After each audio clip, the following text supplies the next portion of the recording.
All the time. All the time. God is good. Praise the Lord. Now and forever. Praise the Lord. The will of the Father. Yes, I will. Yes, I will. The will of the Father. Maraming palakpak. Maraming gracias.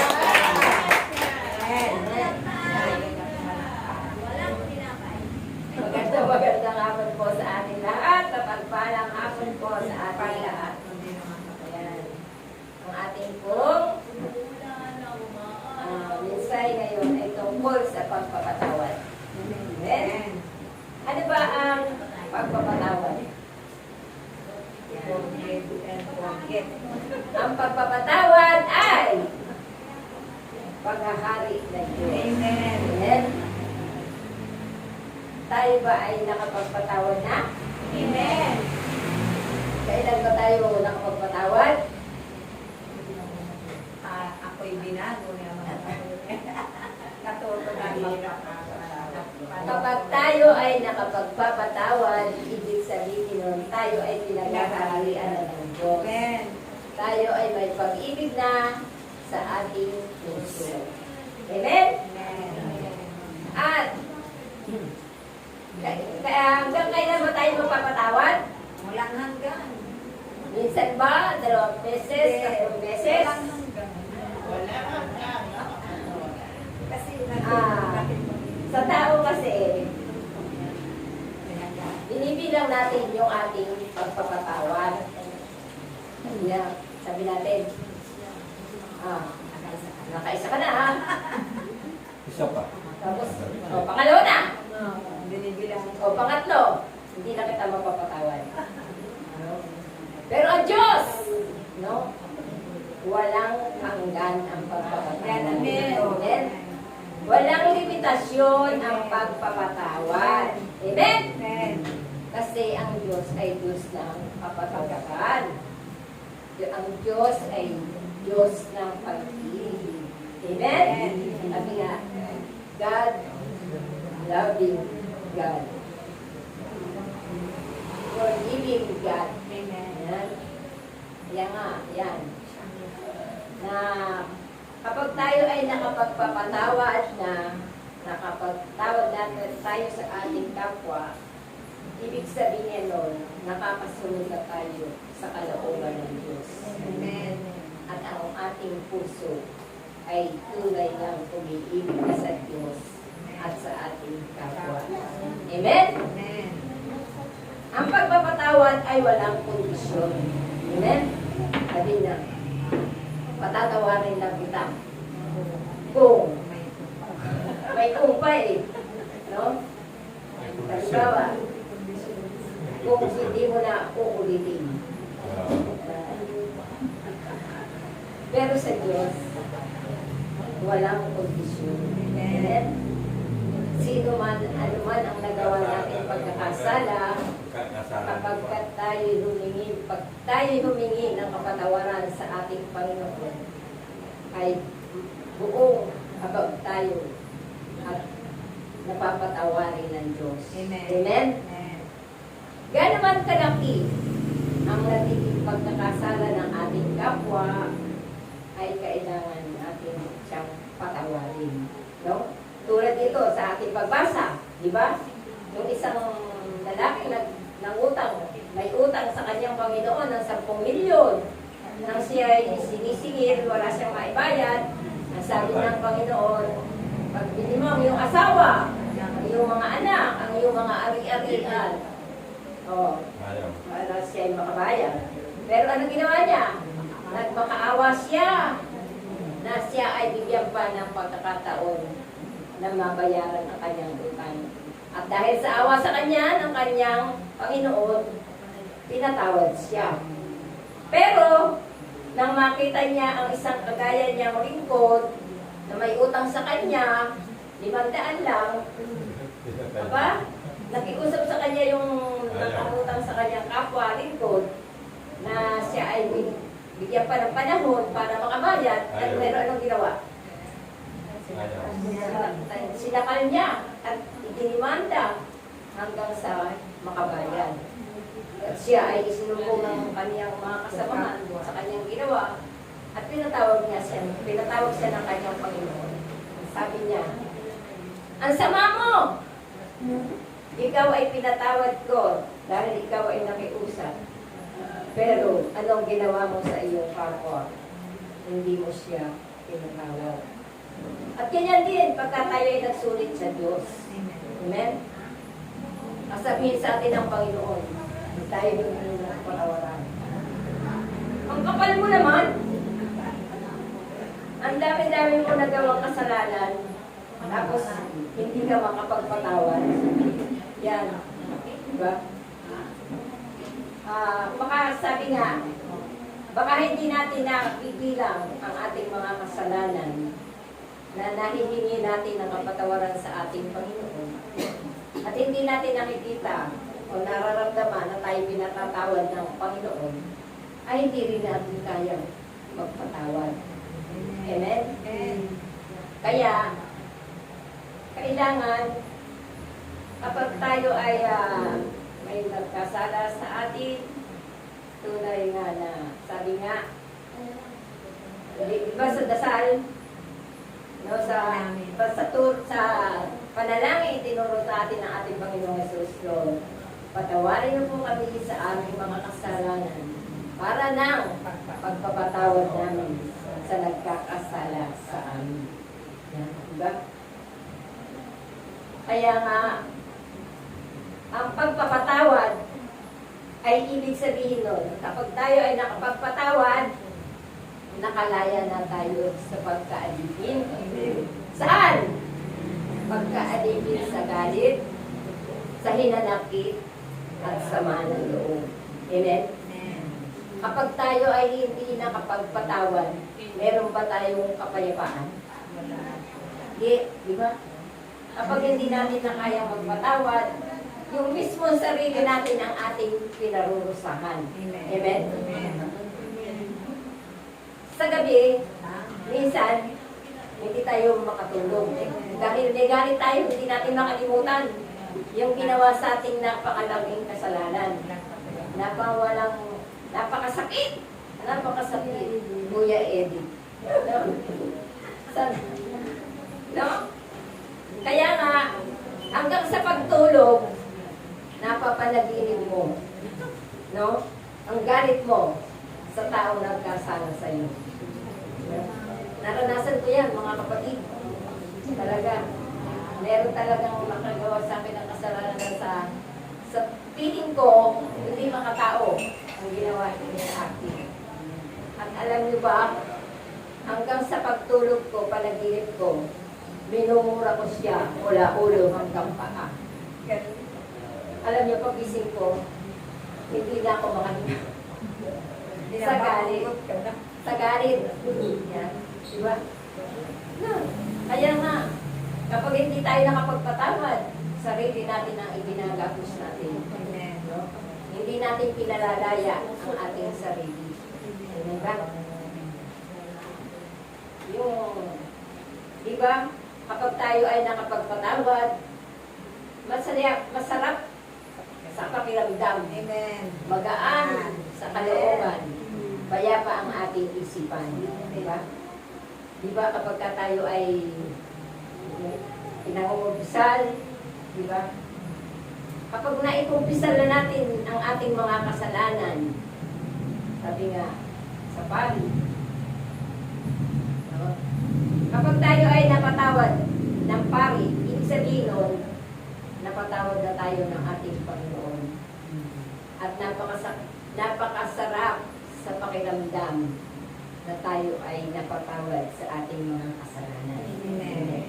Palakpakan natin ang ating Panginoon.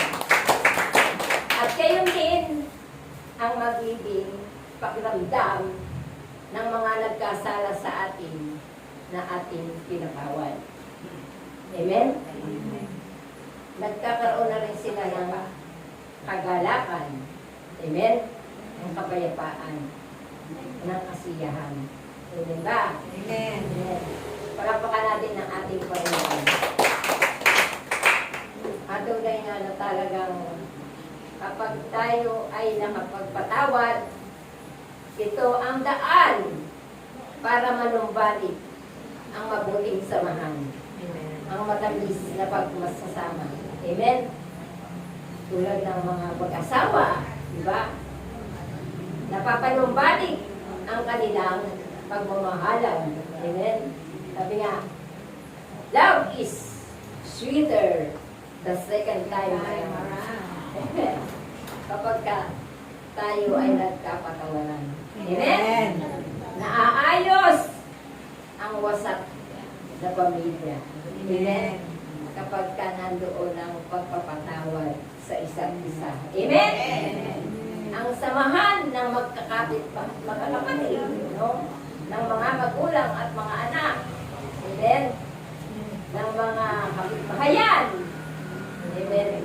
Mga kaibigan. No? Kilala. Mga kapatiran sa pananampalataya. Amen. Diba? Ang sarap kapag bawat isa sa atin ay nakakapagpatawad. Amen? Amen. Palakpakan natin ang ating Panginoon. Ang sarap, no, na mapanumbalik natin ang dati nating samahan. Amen? Amen. No? Kaya nga, na, ang pagpapatawad talaga ay napaka-mahalaga. Amen? Ang sabi nga, kapag hindi tayo nakapagpatawad, di rin natin makakamit ang kapatawaran. Amen? Ang sabi nga ng ating Panginoon, no, ang patawarin ninyo sa lupa ay pinatawag na nga sa langit. Amen? Amen. Palakpakan natin. Forgive and forget. Amen? Sabi mo, napatawad mo na. Pero hindi mo pa rin makalimutan ang ginawa sa iyo. Amen? Sabi mo, napatawad mo na.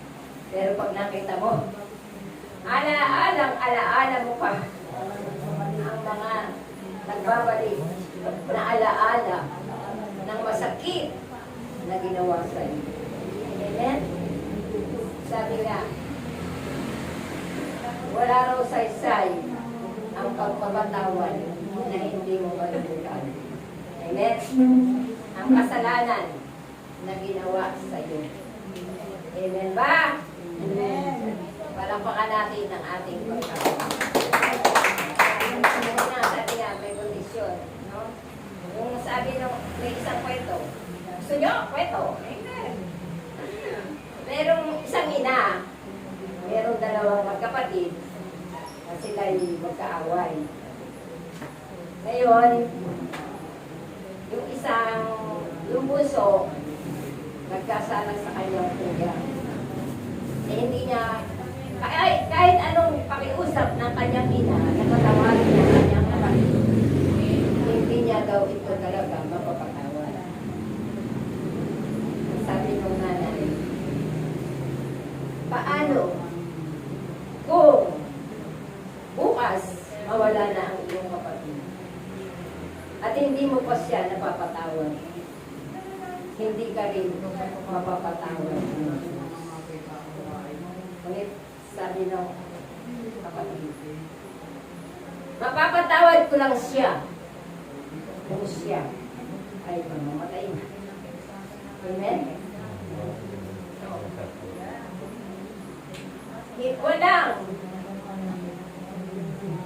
Walang pagpapala ang gayong pagpapatawad.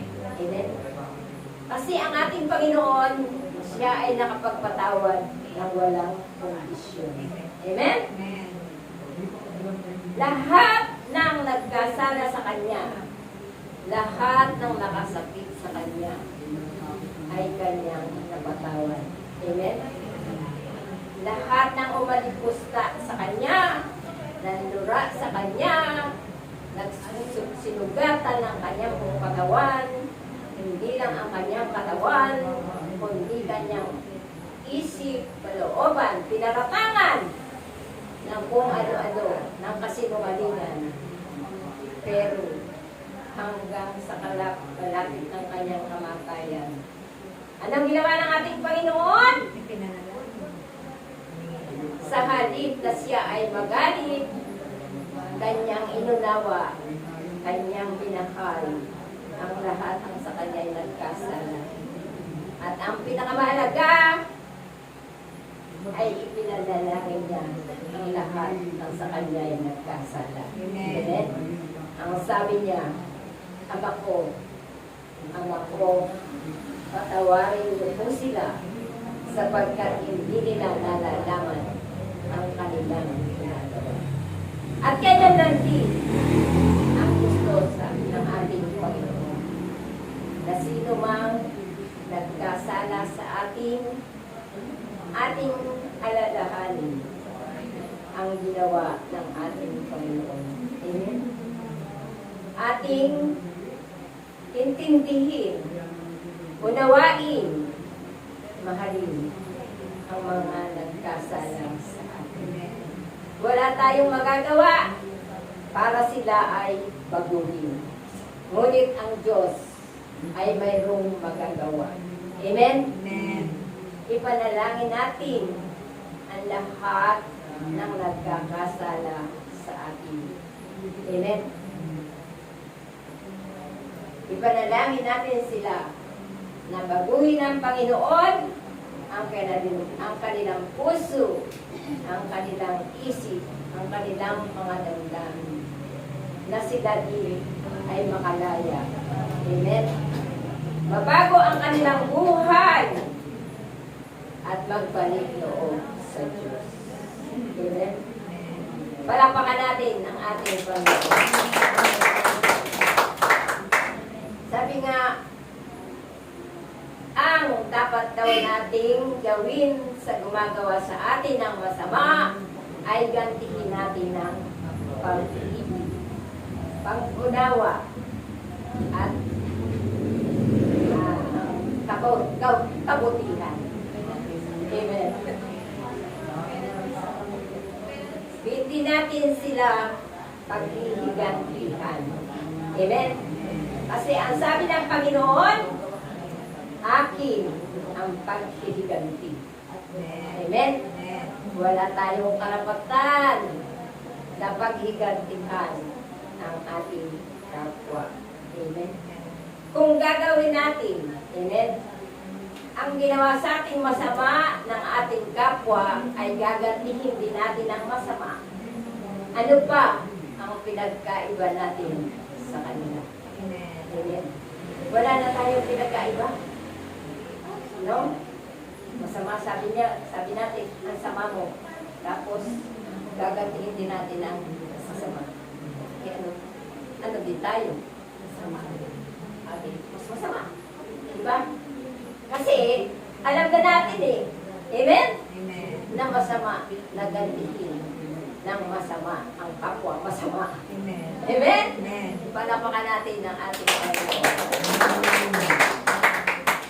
Kaya nga, no, napaka sarap, no, na tayo ay magkaroon ng kapayapaan sa ating isipan. Na wala tayong inaalaalang, mayroon tayong galit, alisin sa puso, sa isip, sa damdamin.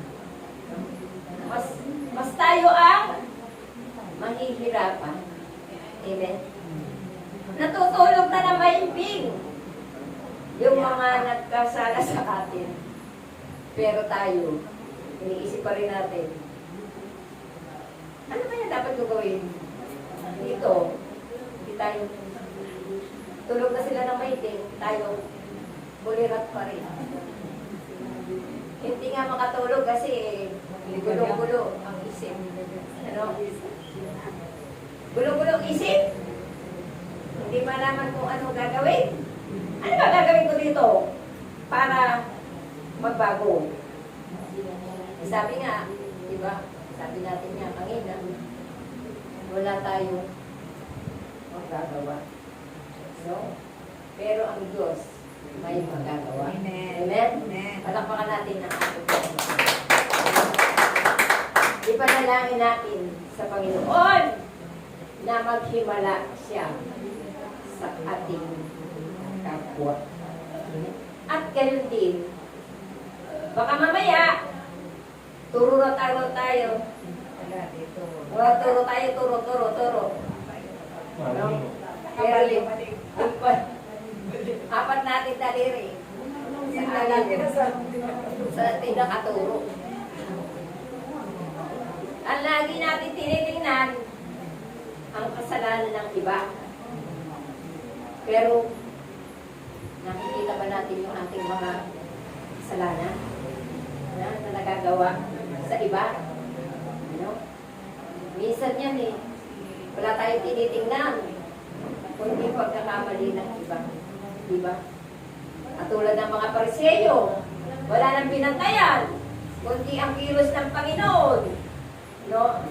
Ang mga mabigyan nila ng maparatangan nila ang ating Panginoon para sila ay mayroong maisumbat sa ating Panginoon. Pero alam na alam ng Panginoon ang kanilang mga iniisip. Amen? At gayon din tayo. Pag nilayan din natin na baka naman meron pa tayong hindi naaala-ala na nagawa natin na hindi pa natin naihingi ang kapatawaran. Amen? Minsan kasi, yan ang nagiging sanhi kung bakit tayo ay nagkakaroon ng pagsakit. No? Naaalipin tayo ng mga sakit. Naaalipin tayo ng kahirapan. No? Dahil mayroon tayo nagawang kasalanan na hindi natin pa napagsisisihan. Eh minsan nga,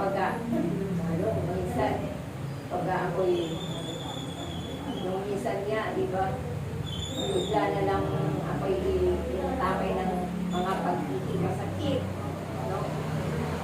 Makati.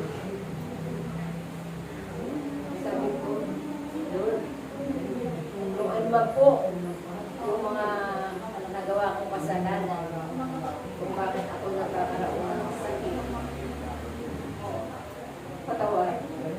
Patawad po, Panginoon. Nawa po, ay ipaalala niyo sa akin kung ano man yung mga pagkakasala kong nagawa na hindi ko pa nahihingi ng kapatawaran. Amen. Palakpakan natin ang ating Panginoon.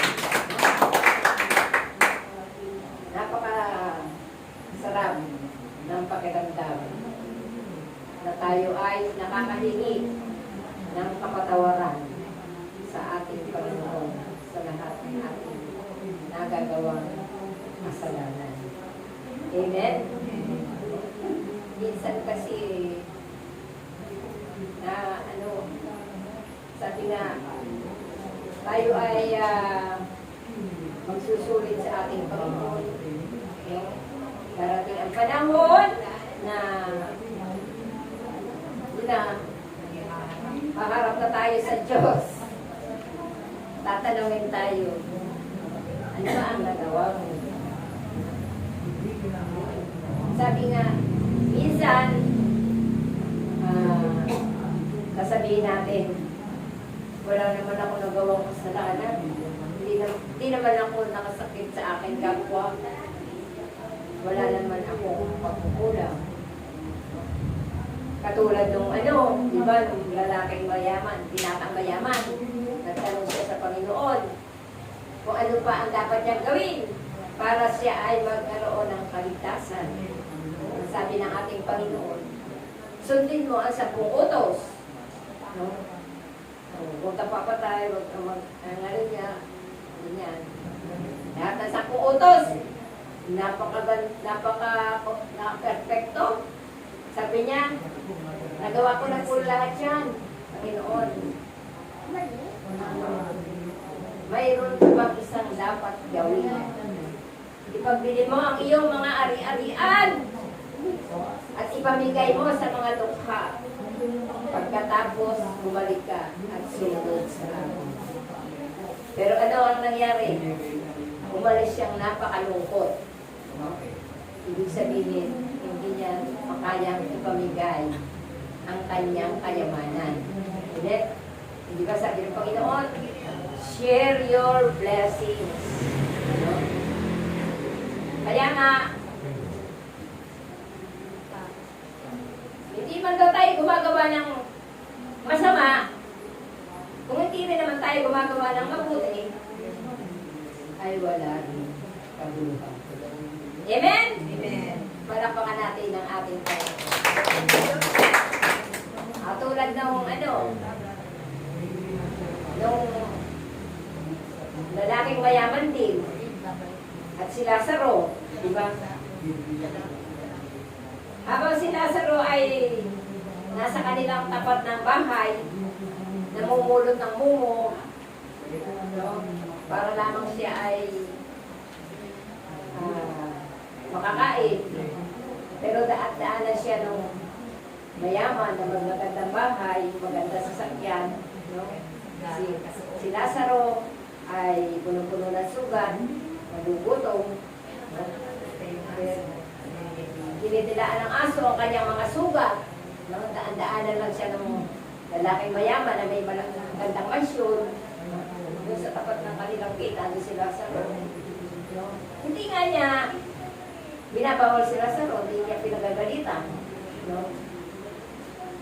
Sabihin, hindi naman siya ang naging dahilan ng kamatayan ni Lazaro. No? Pero, no, namatay si mayaman at namatay din si Lazaro. No? Saan napunta yung mayaman? Sa Hades, sa impyerno, nasa kumukulong, sa apoy, na walang kamatayan. No? Pero si Lazaro, nandun siya sa piling ni Amang Abraham. At takipusan pa kung lalaking mayaman na utusan niyo po si Lazaro na idawdaw ang kanyang kamay sa tubig upang idanti sa aking mga labi. Sabi ni Amang Abraham, ang naparini ay hindi makakaparyan at ang nariyan ay hindi makakaparini. Diba? Wala nga siyang ginawang masama kay walang ginawang masama kay Lazaro. Yung mayaman yan. Pero, wala din naman siyang ginawang mabuti. Diba? Hindi niya nabigyan ng pagkain si Lazaro. May tubig. No? Hindi niya nabigyan ng pagpagamot. Kaya, yun pala. Dati yung din katuwiran ko eh. Bakit ako matatakot? Kaya wala naman akong ginagawang kasalanan. Nandito lang ako sa bahay na eh. Wala pa ako sa ganitong gawain. Wala akong ginawa ko doon sa bahay. No? Sa eskwela, nung nag-aaral pa, eskwelahan, bahay. Eskwelahan, bahay. Nung nagtatrabaho, trabaho, bahay. Trabaho, bahay. Wala. Ang nakikita ko lang nun sa baby ko. No? Ang pangangailangan ko. Kaya ako nagtatrabaho. No? Wala. Madaling araw pa na, papasok na. Mag-overnight pa. Para lang kumita. O, saan ko nilalaan? Di ba sarili? No?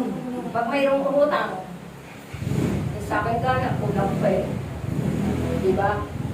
Yun ang kapiran dati. No? Sa akin niya, kulang pa eh. Bakit ito pa yung gamit? Bakit ako mamibigay? Eh, para sa anak ko, mag-isa akong nag-aalaga dito. Mag-isa kong binubuhay yung anak ko. Nye? Eh, mali pa lang. Isa rin palang napakalaking kasalanan. Kasi, yung lahat-lahat sa atin, ang ating kalakasan, ang ating kakayahan, ang ating buhay, ay lahat ay nanggaling sa Diyos. Amen? Kung hindi sa Diyos, magkakaroon ka ba ng buhay? Magkakaroon ka ba ng kalakasan at karunungan para ikaw makapagtrabaho? Para tayo makapagtrabaho? Kasi sabi nga, ang lahat ay nagmula sa Diyos.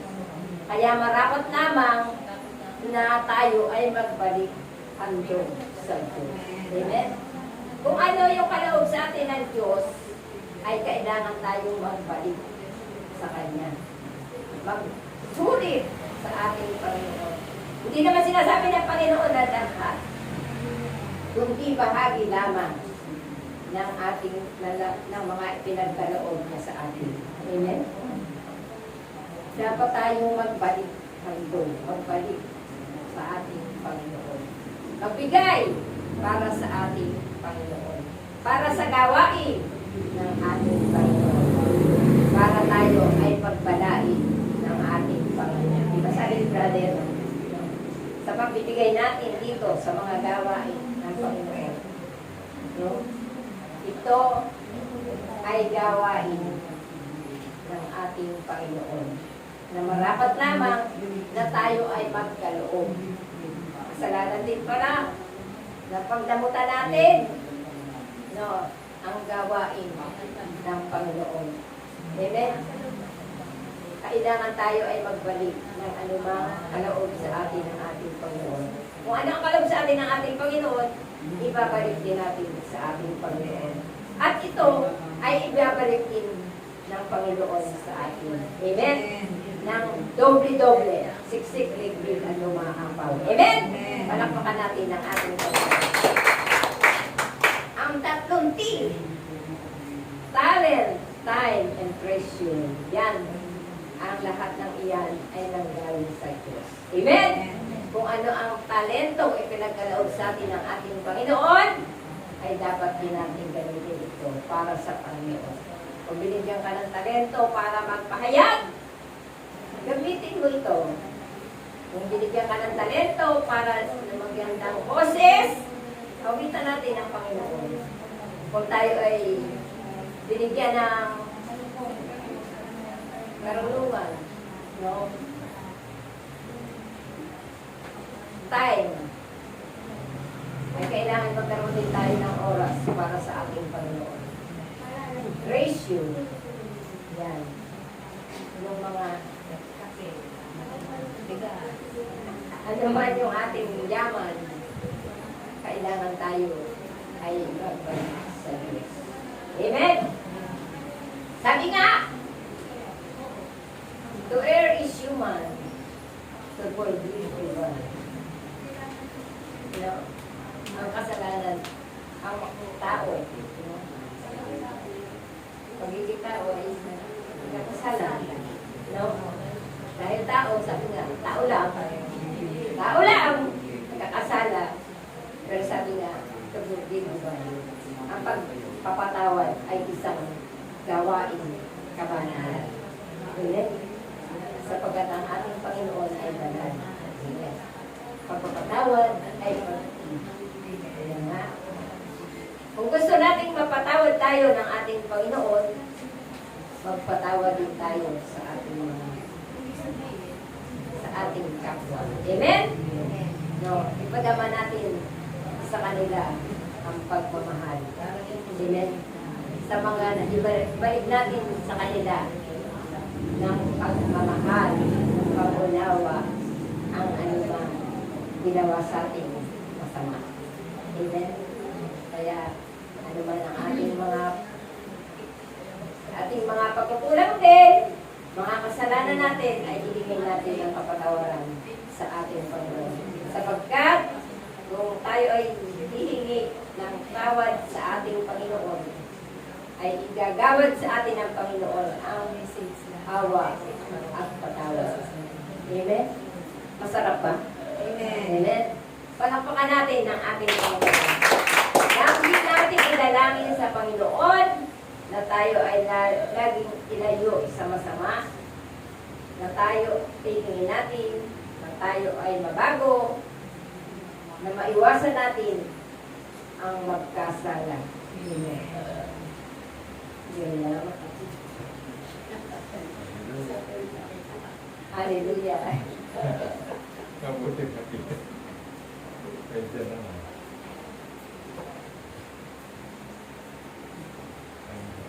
Hallelujah. Hallelujah. nawa tayong lahat, Hallelujah.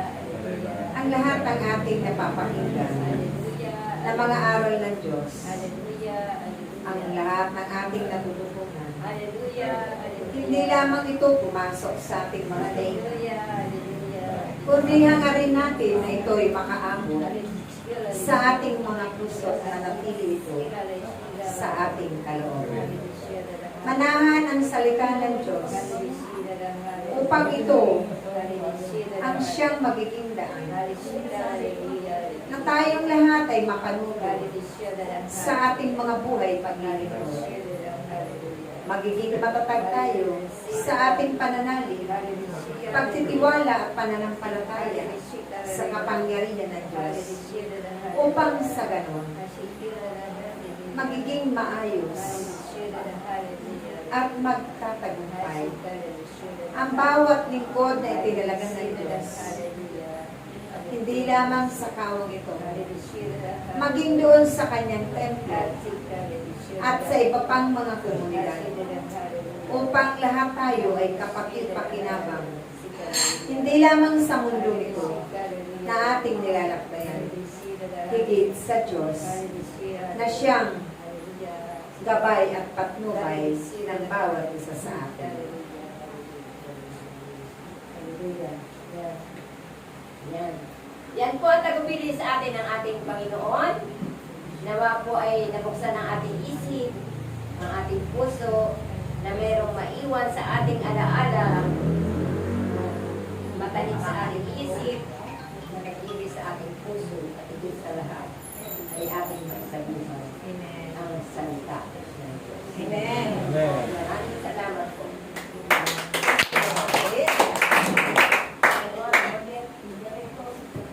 Diretor, natulog ata. Natulog ang moderator.